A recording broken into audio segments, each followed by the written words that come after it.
Stalin uncle, what uncle is very wrong uncle.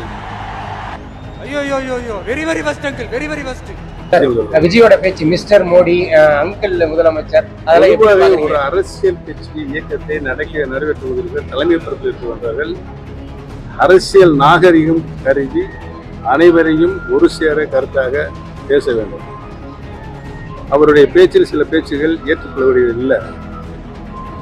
தமாசா பேசுனாரா, துணியை வச்சு பேசினாரா, சூது வச்சு பேசினாரா எனக்கு தெரியாது. ஒரு பெருந்தன்மையோடு பேசுகின்ற கருத்தை அவர் பேச வந்து இப்போதான் கட்சி ஆரம்பிச்சிருக்காரு.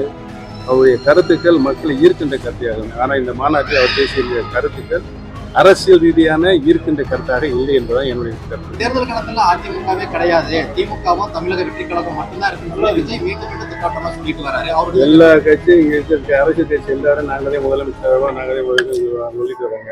இதை நம்ம மறுக்க முடியுமா? மறுக்கின்ற கடமை மக்களிடம் இருக்கிறது, வாக்களிக்கின்ற கடமை மக்களிடம் இருக்கிறது. நேரடி போட்டி இந்த தேர்தலில் யாருக்கு தான் நேரடி போட்டி?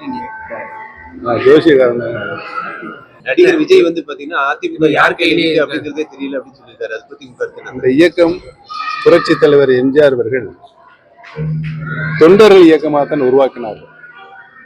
தொண்டர்கள் இயக்கமான அனைத்து இந்திய அண்ணா முன்னேற்ற கழகத்தினை புரட்சி தலைவர் எம்ஜிஆர் அவர்களும் புரட்சி தலைவர் மாண்புமிகு அம்மாவும் மக்கள் இயக்கமாக மாற்றினார்கள். ஆகவே அனைத்து இந்திய அண்ணா முன்னேற்ற கழகம் மக்கள் இயக்கமாகத்தான் என்றைக்கும் இருக்கும், உயிர் வாழும் என்பதை நான் முதலில் தெரிவித்துக் கொள்ள கடமைப்பட்டிருக்கிறேன். இந்த இயக்கத்தை யாராலும் பிளவுபடுத்தி பார்த்தால் அவர்களுக்குத்தான் தோல்வி கிடைக்கும் மொழியே அனைத்து இந்திய அண்ணா முன்னேற்றத்துக்கு தோல்வி கிடைக்காது.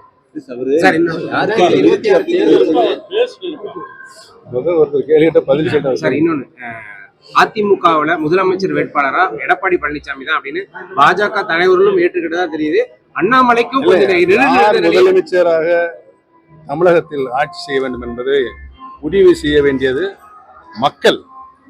மக்கள் தீர்ப்பு தான் மகேசன் தீர்ப்பு. ஆகவே மக்கள் தான் அனைத்து இந்திய அண்ணா முன்னேற்ற கழகத்தினுடைய முதலமைச்சராக மற்றவருடைய முதலமைச்சராக இறுதி செய்யக்கூடிய பொறுப்பும் கடமையும் மக்களிடம் இருக்கு. சார், பாஜக வெளிப்படையா ஏற்றுக்கிட்டாங்க. இப்ப நீங்க அதிமுக என்னன்னா எடப்பாடி முதலமைச்சர் கேண்டேட்டா ஏத்துப்பீங்களா? தமிழகத்தில் இருக்கின்ற நீங்களே இப்போ அகலையும் கேட்டுக்கிட்டேன்னு இவருக்கு வாய்ப்பு கொடுங்க. 2026 தேர்தல்ல தேர்தல் வந்து அதுதானே தெரியும். இன்னும் 9 மாசம் இருக்குது. இதுக்குள்ள பல சூழ்நிலை மாறக்கூடிய சூழ்நிலை இருக்கிறது. இங்கே இருப்பவர்கள் அங்கே போகிறாரு, அங்கே இருப்பவர் இங்கே வர வேண்டிய சூழ்நிலை, இயக்கங்களுடைய சார்பிலே போகவும் வர இருக்கிறது. இந்த வரவு செலவெல்லாம் கூட்டி கழித்து பார்த்தால் தேர்தலுடைய ட்ரெண்ட் வரும்போதுதான் தெரியும்.